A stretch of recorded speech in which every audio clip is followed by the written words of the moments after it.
الاتحاد.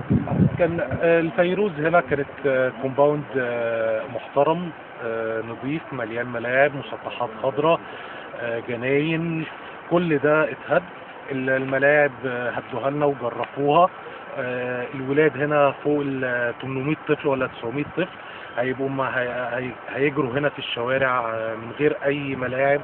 الملاعب دي كنا بنجيب فيها كباتن يعلموا كاراتيه، يعلموا رياضات، يعلموا باسكت بول، يعلموا هاند بول، انيميشن، ترفيه للولاد. كل ده اتهد طبعا. بوظوا لنا الدنيا وجرفوا لنا الارض وجرفوا لنا المسطحات. جرفوها ليه؟ عايزين يعملوا ايه؟ بيقولوا عايزين يعملوا شاليهات وعايزين يعملوا فيلل. يعملوا، احنا مش ممانعين ان هم يعملوا، لكن يسيبوا لنا الملاعب، يهتموا بالمسطحات الخضراء. جايبين لنا شركه امن، ناس بنتصدق عليها، مش امن ولا حراسه ولا اي حاجه، اسما امن بس، ولا بيعملوا اي حاجه، وفي فساد في كل حاجه. الموقع ده انتوا ده تبع البنك التعمير والاسكان. رحنا واتكلمنا معاهم ولا حياه لمن ولما تنادي. تعاقد معاكم البنك التعمير احنا متعاقدين على الوضع دوت، كان في الوضع. الملاعب وتعاقدنا على اساس الملاعب. على اساس الملاعب طبعا.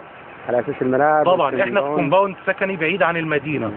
هنا كومباوند مقفول علينا، المفروض في ملاعب، في سوبر ماركت، في سوق تجاري، كومباوند مستقل. لغوا لنا وجرفوا لنا الملاعب وجرفوا لنا المسطحات الخضراء وبوظوا لنا الدنيا خالص، كاننا قاعدين في العشوائيات.